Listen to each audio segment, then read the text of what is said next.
Hey folks, welcome back here to my channel Whiskey Wismar. My name is Christopher and today I have another Glendronach here on my table.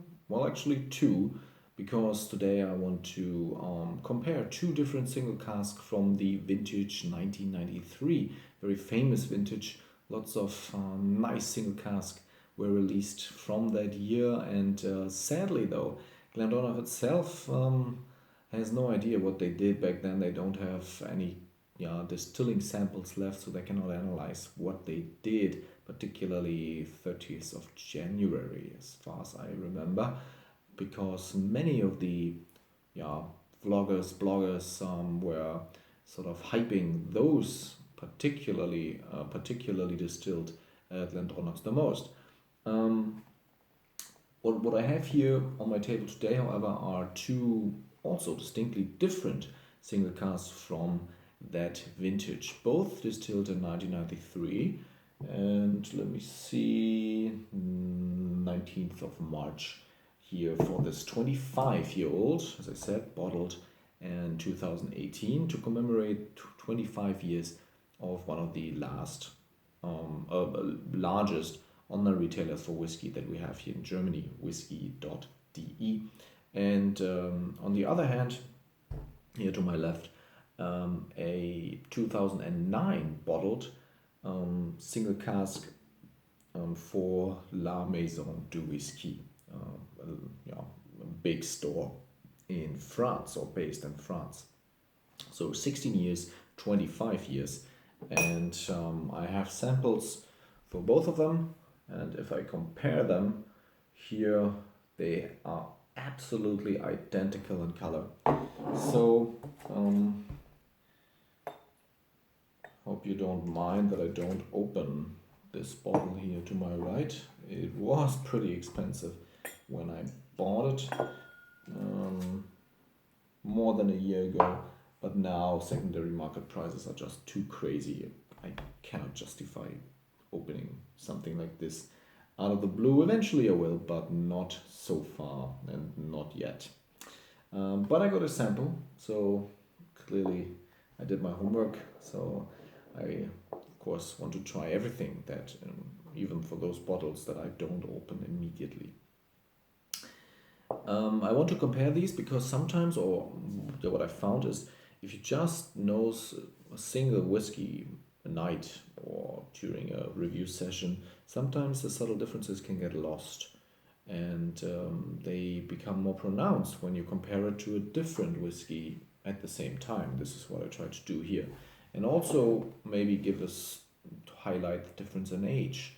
So 16 years, 25 years, basically the same color, same vintage, and same cask types, heavily sherried, butts, cask, whatever. Now this is just sherry cask, I believe, sherry butt. And for this one, I actually not quite sure, but maybe we can guess based on the nose. So I'll nose them, taste them, and give them a mark, and we'll see how it goes. I'll start with the younger one, 16 years of age, as I said, 61.7% alcohol, almost rocket fuel. So let's see how this one fares.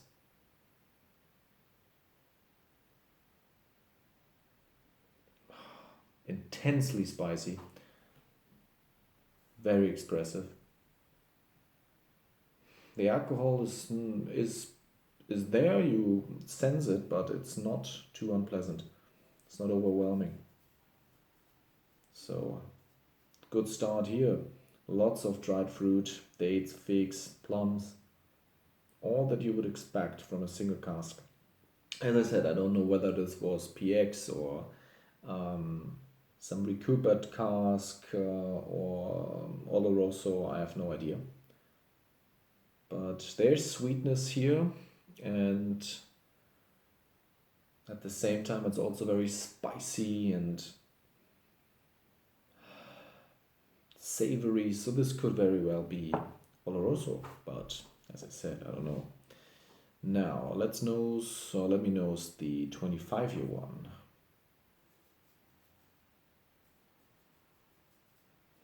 Not as punchy and expressive as the other one. Immediately, same nip of alcohol, which is, well, let me tell you how the strength of this one, 59.2, so barely less than this one.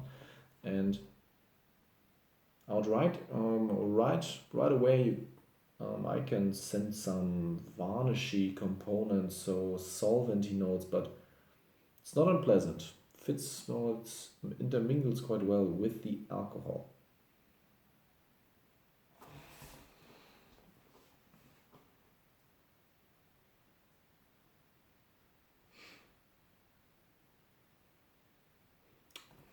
It's savory as well, but there's more. It's even a little lighter than this one, at least right from the get-go, without any dilution. Imagine mm, chocolate chocolate cake with lots of orange juice, orange components added to the mix. So there's definite citrus in this, citrus fruit. But now, and I was waiting for this, if you let it breathe just a little bit, there are these beautiful, nutty, juicy oak aromas emerging that I find particularly pleasant. It's lots of nutmeg, ground walnuts, walnut oil even, sweet caramel, honeyed,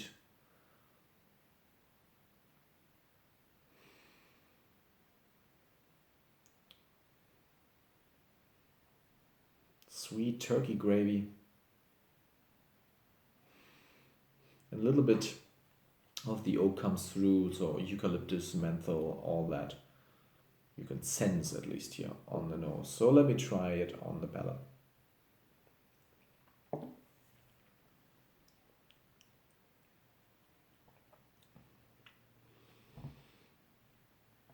Very punchy, like a bomb going off. Enters your mouth and then explodes, lots of flavor. Not unpleasant from the alcohol, it's very strong, almost 62%, but it coats your mouth with all kinds of fruity aromas, mildly tannic, so not too oaky, dried fig paste, juicy dates. There's the sweetness, of course, induced by dates. Some caramel, mild caramel, not too standard modern caramel honeyed. Lots of chocolate espresso, and I'll do the finish right away.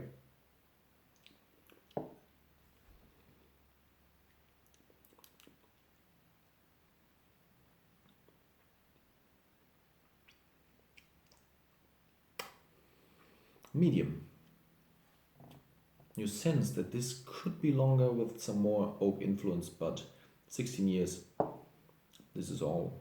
Well, this is where the cask is taking it. Medium long finish, more espresso, chocolate, mildly fruity, but the fruit is almost gone. It's all just now punchy tannins, some mild caramel, faint eucalyptus. So the oak says, "Hi, here I am," but then it's gone again. Yeah, or the strong European oak influence at least. But very nice, awesome whiskey. Now let me taste the 25-year-old. Once again, very orangey, some solventy notes still there.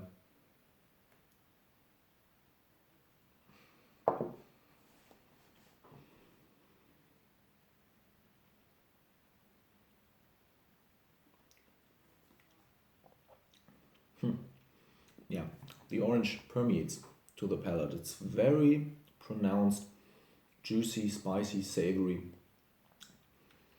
A little bit of sourness from this, strong orangey flavors that you have, but as well, pretty complete picture with all the dried fruit from the nose on the palate now, with chocolate added to the mix. just on the verge of being too Christmassy, too dark, too brooding. This is almost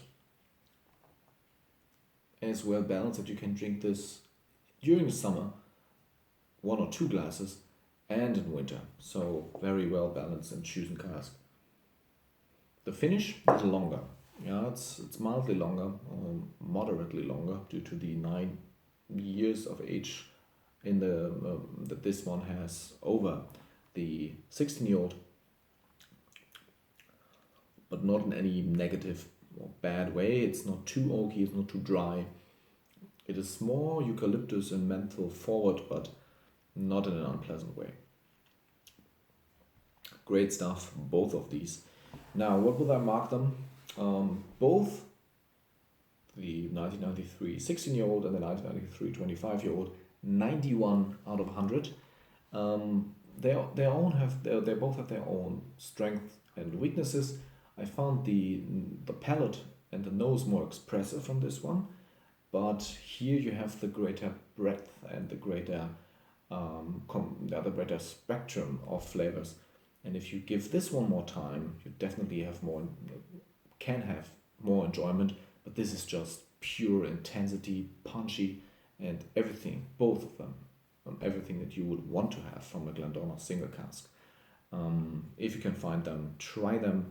I have the links, of course, to the whiskey base in the description. And I hope you enjoyed this. I have plenty more Glendronachs to choose and to try and to taste. So stay tuned. Let me know what was your favorite single cask, and then I'll see you next time. So have a great week, have a great summer so far, and then I'll see you at the latest in August. Bye bye.